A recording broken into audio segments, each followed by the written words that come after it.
Queridos irmãos, queridas irmãs, estamos de volta com o vídeo 119. Nosso Lar, Chico Xavier, capítulo 21, continuando a palestra. Então, Dona Laura, ela está esclarecendo nosso irmão André a respeito da pergunta que ele a fez, né? Se ela, ao retornar à parte espiritual, se ela se lembrava de existências passadas de imediato. Então, em meio a todo esclarecimento, vamos dar sequência. Vamos voltar umas 3 linhas para a gente dar sequência. As demais, não devidamente controladas no domínio das reminiscências, e se tentam burlar esse dispositivo da lei, não raro tendem ao desequilíbrio e à loucura. Aí, André lhe faz uma pergunta: mas a senhora recordou o passado de maneira natural? Não é? Essa foi uma pergunta feita por André a Dona Laura. Se ela recordou o passado de maneira natural. Se ela apenas desencarnou e ao chegar na colônia espiritual Nosso Lar, e ali já desabrochou algumas existências passadas. Aí vem a explicação dela. Explico-me, respondeu bondosamente. Quando se me aclarou a visão interior, as lembranças vagas me causavam perturbação de vulto. É lógico, não é? Quando se me aclarou a visão interior, as lembranças vagas me causavam perturbações de vulto. Algumas lembranças, algumas recordações, né? Coincidiu que meu marido partilhava o mesmo estado d'alma. Então, coincidiu que naquele momento, tanto ela, Dona Laura, quanto Ricardo, seu esposo, né, eles estavam todos juntos ali na colônia. Coincidiu que ele também passava por essa mesma situação, dessas lembranças, né?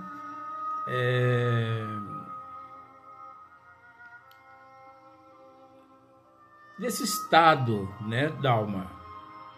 Então resolvemos ambos consultar o assistente Longobardo. Esse amigo, depois de minucioso exame das nossas impressões, nos encaminhou aos magnetizadores do Ministério do Esclarecimento.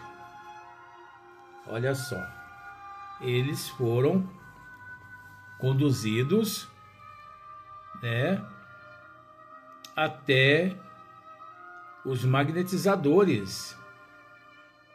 Mas primeiro, esse ministro, ele analisou o caso do casal minuciosamente, essas impressões tudo, e depois ele encaminhou aos magnetizadores do Ministério do Esclarecimento.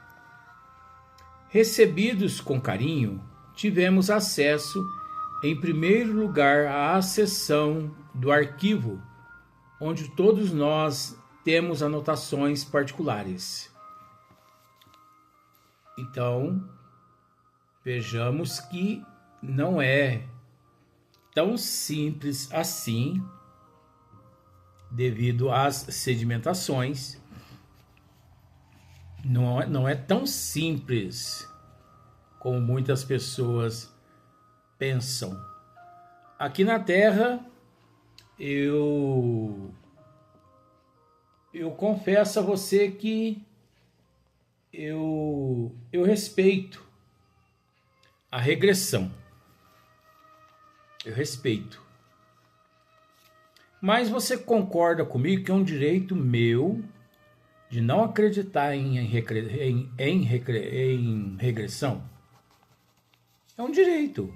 Como é um direito teu tomar banho, almoçar, não tomar banho, não almoçar.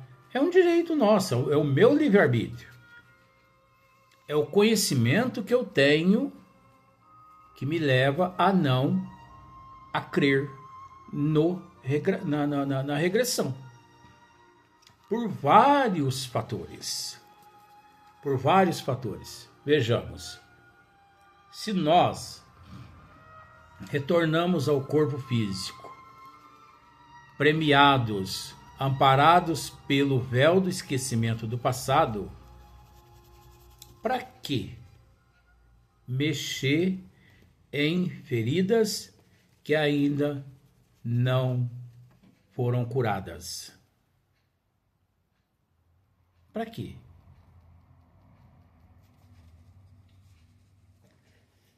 As pessoas insaciáveis, as pessoas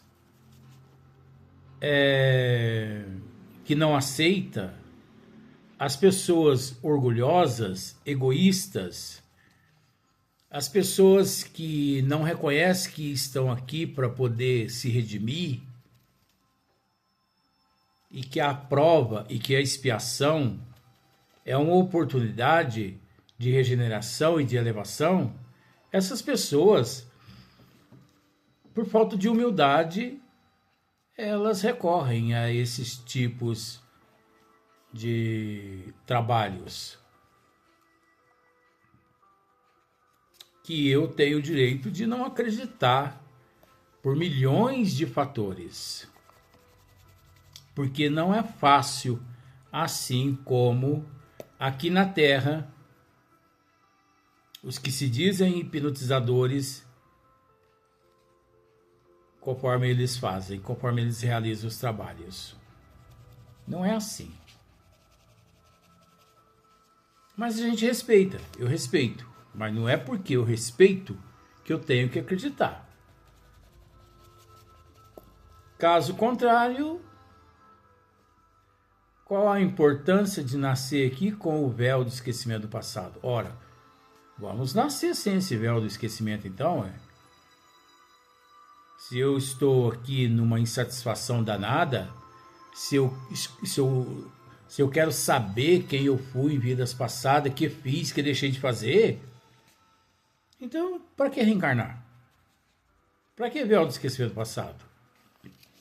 Então, olha só para você ver aqui o trabalho que Dona Laura e o esposo dela, Ricardo, eles tiveram que enfrentar. Tivemos acesso, em primeiro lugar, à seção do arquivo onde todos nós temos anotações particulares. Aconselharam-nos os técnicos daquele ministério a ler nossas próprias memórias durante 2 anos. Olha só. Eles foram aconselhados pelos técnicos daquele ministério a ler as próprias memórias durante 2 anos. Ali naquele ministério, eles frequentaram ali durante 2 anos e eles puderam, durante aqueles 2 anos, eles puderam estudar os registros deles, sem prejuízo da nossa tarefa do auxílio, abrangendo o período de 3 séculos apenas. O chefe do serviço de recordações não nos permitiu a leitura de fases anteriores. 3 séculos apenas. Eles receberam permissão para ler, para estudar existências passadas deles correspondente a 3 séculos. Vamos pensar da seguinte forma: 3 encarnações anteriores, ou que seja 4 encarnações só anteriores. Por qual motivo será que os técnicos não permitiram que eles estudassem além de 3 séculos anteriores? Porque eles não estavam preparados para saber de mais coisas. Porque, conforme já dissemos em outros vídeos, não é fácil você saber o que você fez ou o que fizeram com você. Imagine só o indivíduo sem conhecimento dos desígnios de Deus, que de uma hora para outra descobre que em existências passadas matou milhares de pessoas. Ou que ele e sua família foram mortos de formas horríveis. Então, olha só. O chefe do serviço de recordações não nos permitiu a leitura de fases anteriores, declarando-nos incapazes de suportar as lembranças correspondentes a outras épocas anterior a 3 séculos. E tem pessoas que, em determinados trabalhos de regressão, conforme já tive a oportunidade de ler muitas matérias, tem pessoas que, em determinadas regressões, ele volta 1000 anos atrás, 2000 anos lá atrás. Será que não tem alguma mistificação nisso aí, não? Será que não tem algum charlatanismo por detrás disso? Mas tem alguns lugares aí que os trabalhos são sérios. São sérios. Eu não sou ninguém na vida, não. Mas eu gostaria de assistir um trabalho sério desse para me ver se realmente condiz com a luz da doutrina dos espíritos. Porque se foge da luz da doutrina, não é trabalho sério.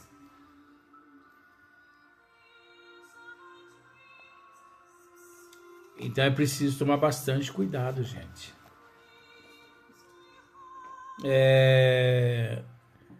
Atalhou André. E bastou a leitura para que se sentissem na posse das reminiscências? Atalhou André. Muito curioso. Continua então nossa irmã Laura. Não bastou a leitura para que nos sentíssemos, né, na posse total das reminiscências, não. A leitura apenas informa, não é verdade? A leitura apenas informa. É o mesmo que, por exemplo, vou tentar te explicar assim. Você chega e me pergunta assim. Você me pergunta se eu conheço determinado local. Eu digo que sim. Aí você pega e me diz assim, porque eu não conheço esse lugar. Não, mas eu vou descrever para você. Tá bom. Eu te passo o endereço, tudo certinho. Você lê o endereço, analisa aquele mapa, mas não basta você ler o mapa. Eu te forneço um mapa da cidade de São Paulo, onde você tem que ir lá, que você gostaria de conhecer. Então eu te passo um mapa, ó, faz isso, faz aquilo, né? Não sei se você está conseguindo entender, eu estou tentando explicar o mais simples possível. Só que você pega aquele mapa e pensa se, conforme o Luiz nos explicou, é muito fácil. Mas você não imagina os percalços, as intempéries, o percurso, nesse percurso. Chuvas, tempestades, enchente, blitz no trânsito. Você se perde lá dentro de São Paulo. Você precisa pedir ajuda para um, ajuda para outro, para você chegar naquele lugar. Então, as informações é uma coisa. Agora a realidade é outra. Então, olha só. A leitura apenas informa. Depois de longo período de meditação para esclarecimentos próprios e como surpresas indescritíveis, fomos submetidos a determinadas operações psíquicas. Operações psíquicas. Eles foram depois submetidos a certas operações psíquicas, a fim de penetrar os domínios emocionais das recordações. Os domínios emocionais das recordações. Das recordações. O domínio emocionais das recordações. Porque cada recordação gera um impacto no emocional, no psicológico. Então você precisa passar por uma cirurgia psíquica, no caso deles, para poder agregar o útil ao agradável, para você aceitar,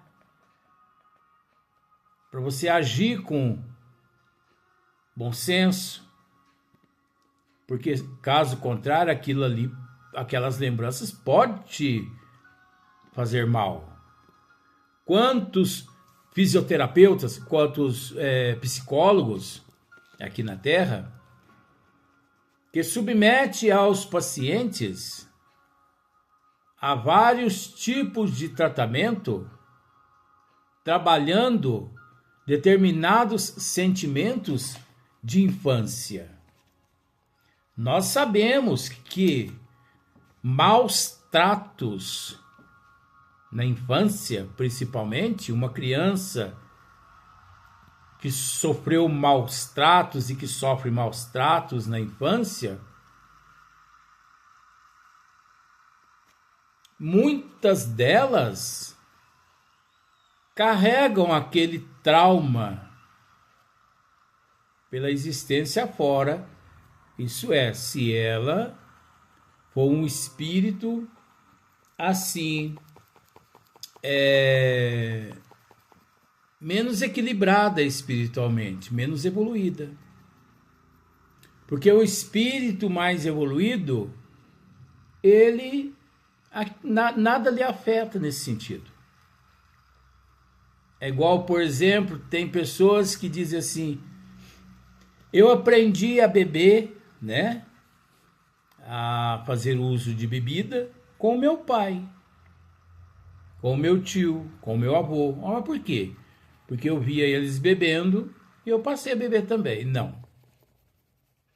A pessoa traz nele mesmo, nos registros dele, aqueles vícios de existências passadas. E aqui, por falta de orientação, de autoevangelização,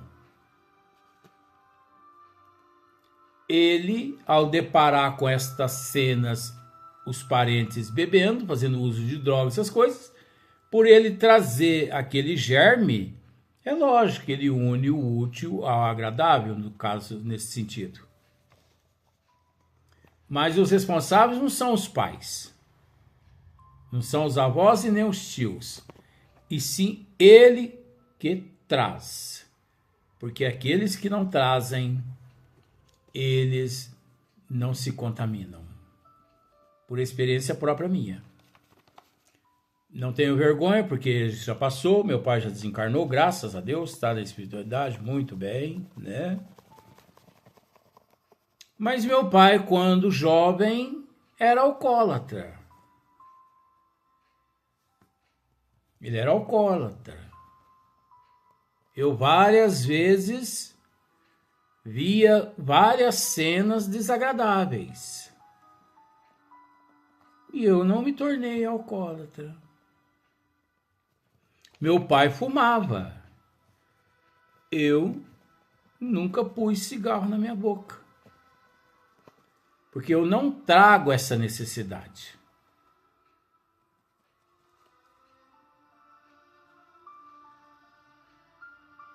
Já vi muitos amigos meus usando drogas. Nunca usei droga na minha vida.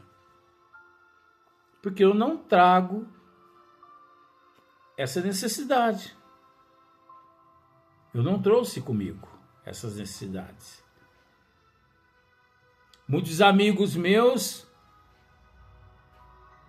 que usavam drogas já até desencarnaram, até morreram. Eu ainda estou aqui aguentando ainda. Por quê? Porque eu optei em não usar essas coisas porque eu não trouxe comigo. Então veja bem, os espíritos técnicos no assunto nos aplicaram passes no cérebro, despertando certas energias adormecidas. Ricardo e eu ficamos então senhores de 300 anos de memória integral. Compreendemos então qual grande é ainda o nosso débito para com as organizações do planeta. Aí sim que eles se conscientizaram-se mais ainda dos débitos deles para com o planeta físico. E onde está nosso irmão Ricardo? Como estimaria conhecê-lo, exclamei sob forte impressão. A genitora de Lísias meneou significativamente a cabeça e murmurou: em vista de nossas observações referentes ao passado, combinamos novo encontro nas esferas da crosta.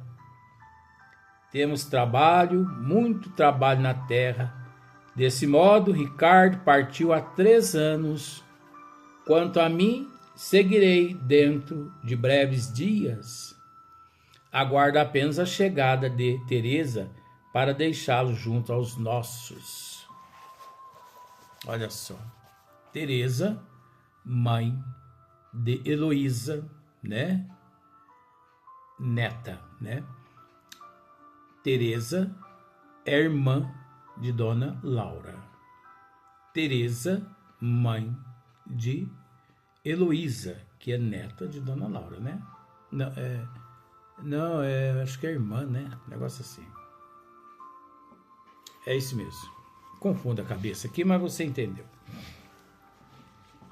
E de olhar vago, como se a mente estivesse muito longe, ao lado da filha ainda retida na terra, a senhora Laura acentuou: é a filha dela. A mãe de Heloísa não tardará a passagem dela através do umbral será somente de algumas horas. Olha só, espíritos redimidos aqui na Terra. Mesmo assim, ela tinha que passar somente algumas horas nas regiões umbralinas. E eu tô perdido, é 300 anos mesmo, igual a avó já me disse. Em vista dos seus profundos sacrifícios, desde a infância, pelo muito que sofreu, não precisará dos tratamentos da regeneração. Poderei, portanto, transmitir-lhes minhas obrigações no auxílio e partir sossegada. O Senhor não nos esquecerá, né? Então veja bem. Ela, Dona Laura, estava apenas esperando o regresso da mamãe de Heloísa, que ainda se encontrava no corpo físico, mas que já estava prestes ao retorno à pátria espiritual. Assim que Teresa retornasse, logo Dona Laura reencarnaria. Já que seu esposo Ricardo, 3 anos antes, já havia reencarnado. Já se encontrava no corpo físico um molequinho levadinho, sapeca, de 3 aninhos. Só à espera de Dona Laura, sua esposa. Ô Luiz, mas ninguém nasce com um carimbo na testa, né? Não. Ninguém nasce com um carimbo na testa para saber quem é quem aqui na Terra. Ninguém nasce. Você não chegou à Terra com um carimbo na Terra escrito assim, Godofredo, pra Isoldina bateu o olho em você e falou assim, Godofredo, é você, vem cá. Pá, pega o Godofredo. Isoldina, é você, tá escrita na testa, né? Não. Ninguém traz escrito na testa quem é quem. Traz no coração. Quando você bater o olho nele, você sabe que é ele. É o coração que diz, junto à razão. Por isso que é de extrema importância a razão e o coração trabalhar junto. Porque a partir do momento que o coração e a razão juntos trabalham, as trevas muito não têm acesso àqueles planos que foram programados, elaborados no plano maior. Então, quando você o vê, você é ele. Gente, é ele. É ela. Meu Deus do céu. Às vezes eu conheço casos da pessoa estar namorando contra gosto. Eu estou dizendo isso um caso, experiência minha, de um amigo meu e uma amiga minha. Um amigo meu estava namorando, só que tanto ele quanto ela, eles estavam assim, me desculpe a certa colocação, eles estavam tentando agradar os pais, porque os pais eram muito amigos.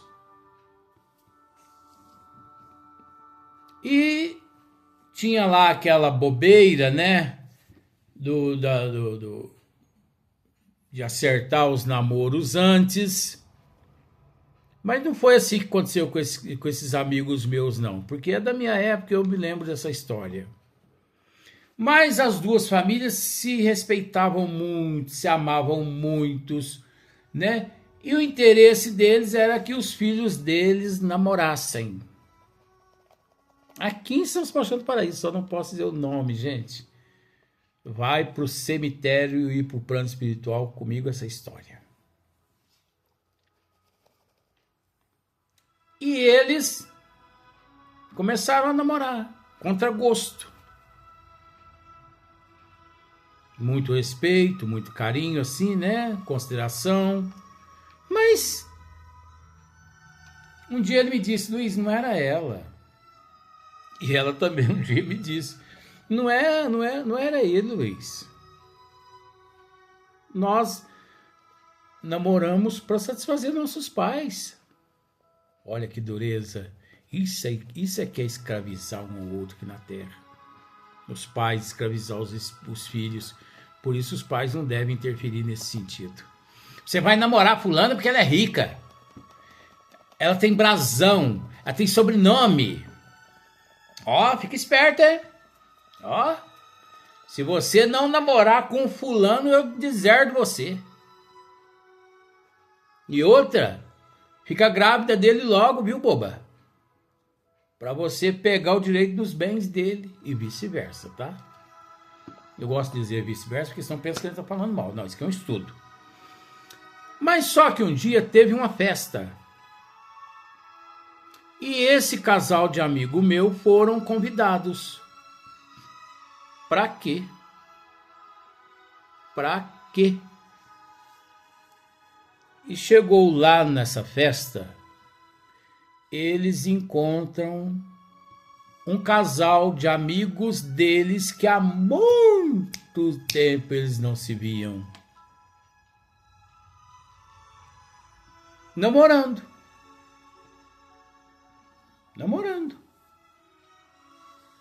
Só que quando aquela moça daquele outro casal bateu os olhos nesse rapaz aqui da minha amiga, foi amor à primeira vista. Ela quase morreu por ele. E aconteceu o inverso também. Quando aquele namorado dela bateu os olhos na namorada desse amigo meu, ele quase morreu. É assim, aqueles trocar de olhares. É ela, é ele, é ela, meu Deus!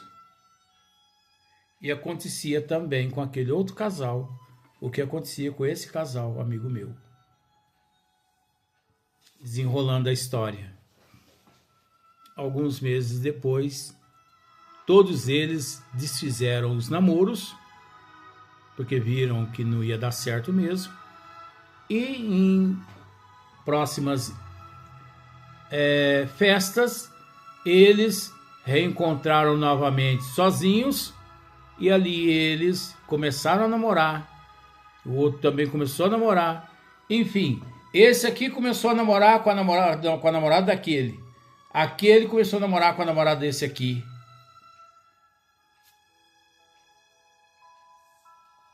Vamos dizer assim, almas gêmeas? Não, mas almas comprometidas. Almas irmãs, almas comprometidas uma com a outra. Então nós não trazemos na testa, é ele ou é ela. Nós trazemos no coração. O coração, quem nos diz? É ela, é ele. Só que é preciso muita prudência.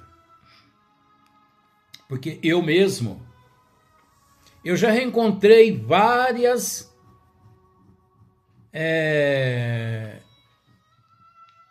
eu vou usar esse termo para ficar fácil para você. Eu já reencontrei várias amigas minhas de existências passadas que tivemos a oportunidade de lá namorar, lá casar, lá constituir famílias. Já consegui, já reencontrei várias aqui no Brasil, inclusive aqui em Paraíso. Só que ao reencontrá-las aqui, elas já estavam casadas com outros. Ah, mas como assim, Luiz? Eu vou usar aquele termo agora para você, com todo respeito. Naquelas existências lá atrás, eu fui assim, tão canalha, perdão do termo, que eu perdi o direito de nas próximas existências reencarnar, reencontrá-las e casar com elas. Eu perdi o mérito. Então, meu bem, quando você perde o mérito, se contenta com o chinelo, aquele chinelo que a gente prega um araminho por baixo para segurar, porque arrebenta. Se contenta com o chinelinho amarrado com araminho por baixo, viu? Se contenta com o guarda-chuva e com a sombrinha sem pano e sem as barbatanas. Ou se contenta com a solidão. Solidão física. Porque na solidão realmente ninguém se encontra, ninguém está. Porque Deus está presente. Vamos para o próximo vídeo.